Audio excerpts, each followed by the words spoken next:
Guys, it's Sunday morning. Um, yeah, nice day. You know, I've noticed over the past couple of videos that my numbers are down a little bit as far as views go, and I get it. You know, I'm at that point in the project where there's a lot of repetition, right? Sand, prime, more sanding, more priming. It's just the way it is. I can't pick and choose how it goes, but that's part of the deal. So, you know, when I started this project, I said I was going to cover every bit of it. You know, from bringing the truck in that first day to every step along the way. And you know, unfortunately, there's some boring stuff in there, which is sanding and priming, and over again. But you know, you're watching it. Think how I feel. I'm the guy doing it. So, you know, I don't like it any more than anybody else does.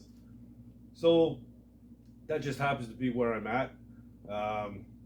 There's a lot of stuff that's going to be happening that's very cool soon. You know, engine fire up, getting some actual color on this thing, and assembling stuff and wiring and all that kind of stuff. So stay tuned. It's going to get a little bit more exciting than it has been the last couple, and you know, I'm going to keep covering what I'm covering, but I'll try and spice it up a little bit with some neat little things in between, and we'll see what happens. So yeah, might as well get to it. Okay, so I spent a few more hours on the exhaust and went as far as I could go. I ran out of pipe. And there's a bunch of other stuff that I need as well. So I got on the internet for a while, and actually about 3 hours, and did some shopping. I ended up buying a complete exhaust pipe kit, 2.5-inch kit. It's got all the bends and everything in it. The reason I did that is because all the pipe that I had hoarded for my own truck, I used up on this one. So I want to replace that, and then it gives me all the bends and stuff that I need to finish off, you know, the tailpipe up and over the rear axle and out the back. So got a pretty good deal on it. I think it was $270 delivered, with taxes and everything in. That's pretty decent for what you're getting. So I got that. Then while I was online, I figured, okay, I might as well get some other stuff. So plugs, wires, cap, rotor, the paint for the exhaust, a high heat paint. Picked up 2 cans of that. Saved $10 a can. Get it on Amazon. Got a thermostat housing, my carb gasket, pigtail for the to hook up the distributor. What else? I know there's stuff I'm forgetting, but yeah, it should all be in this week anyhow. So I'll show you how far I ended up getting on the exhaust, and then we're going to change my focus over to the seat, because the upholstery shop is going to need the seat this week. So I've got to get those springs figured out, how I'm going to fasten them to the frame. And I want to clean up the frame and everything and paint it so that you know, she's not working with a filthy piece of junk.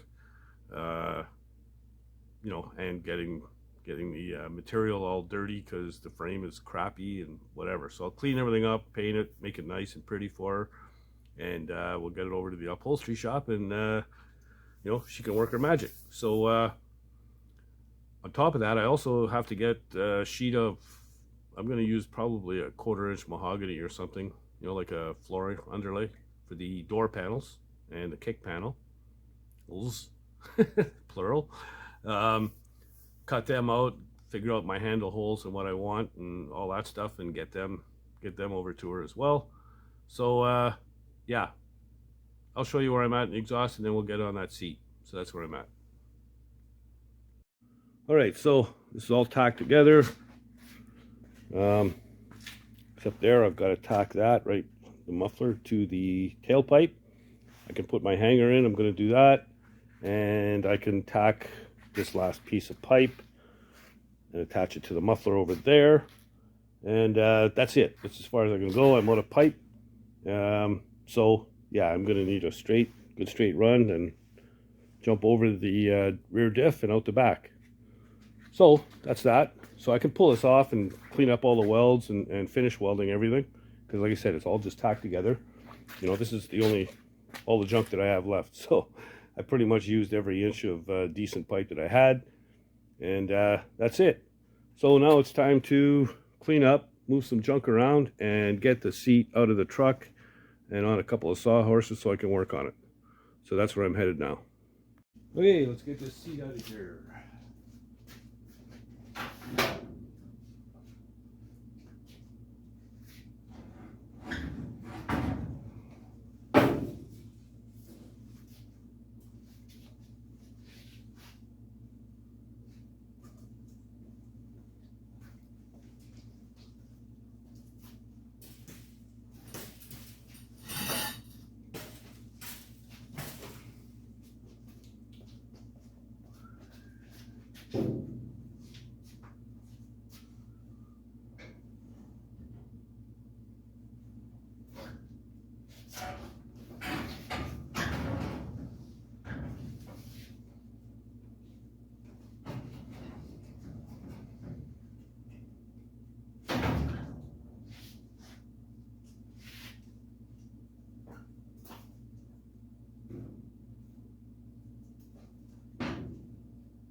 Okay.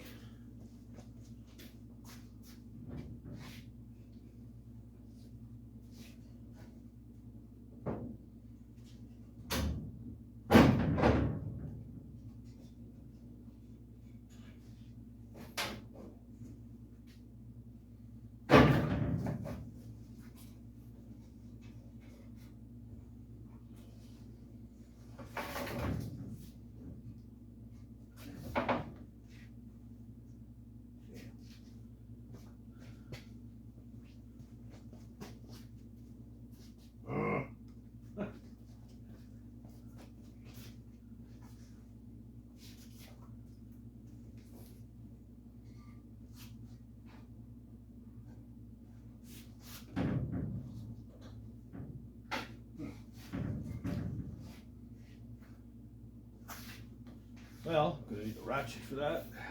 Put the nuts on. Oh well. Okay, so I get the nut off. Okay.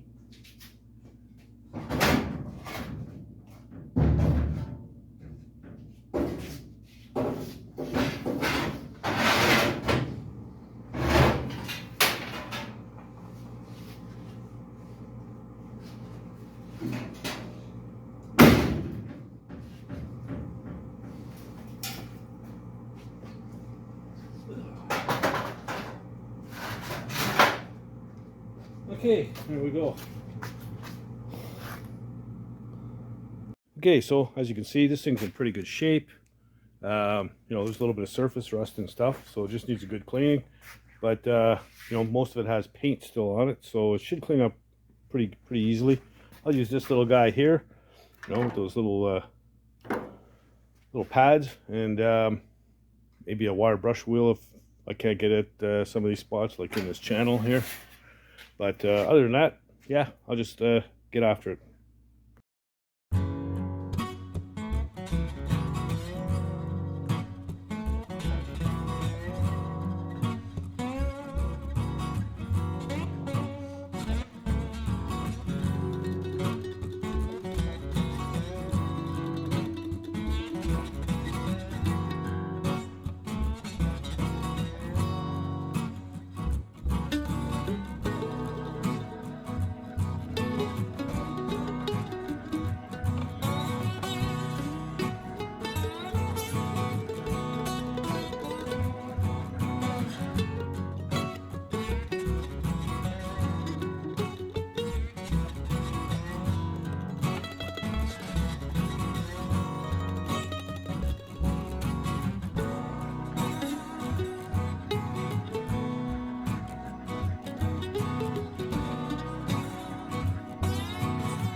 Okay, so that was a dirty little job, but you know what? Came out pretty damn good. Yeah, it's pretty much ready for some paint. I'm just going to use Tremclad. I mean, you don't see much of this thing anyway. Once the cushions are on, you know, you might see a little bit of this bar here, and you'll see a little bit of the skirt at the bottom. That's it. The rest will be covered up. So yeah, we'll get the whole thing with some Tremclad. That'll clean it up. But after, I'll paint it after I figure out how I'm going to fasten the springs. I'm going to try and use as few bolts as possible, sort of make it a, you know, big Lego set, snap together kind of deal.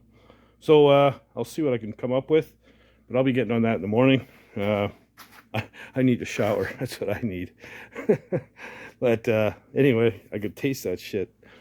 But I should have been wearing a mask probably. But, you know, just a little bit of rust.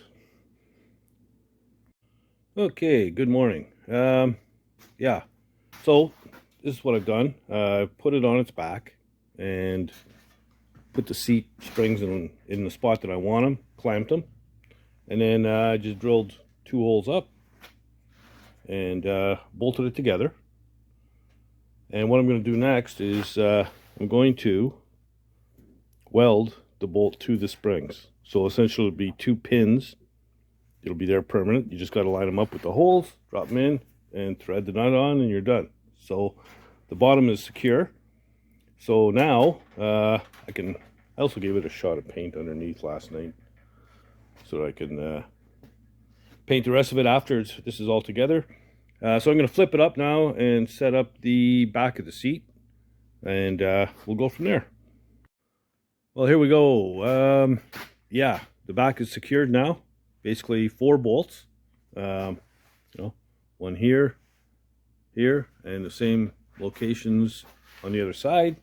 And the back actually holds the bottom of the seat down, so it can't go anywhere. So a total of 6 bolts. These bolts here, though, are a mismatch of all kinds of crap stuff that I have laying around. I got a couple that are stainless, some that are metric. So I'm going to go to Canadian Tire, get, you know, 6 bolts the same. That way I only need 1 wrench to take this thing apart instead of 5, because all the nuts and stuff are different sizes right now.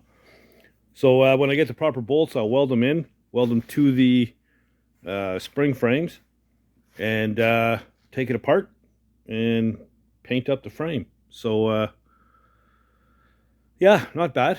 So, you know, to take the whole seat apart, it'll take you know, back 6 bolts or 6 nuts off the bolts and pull it all apart.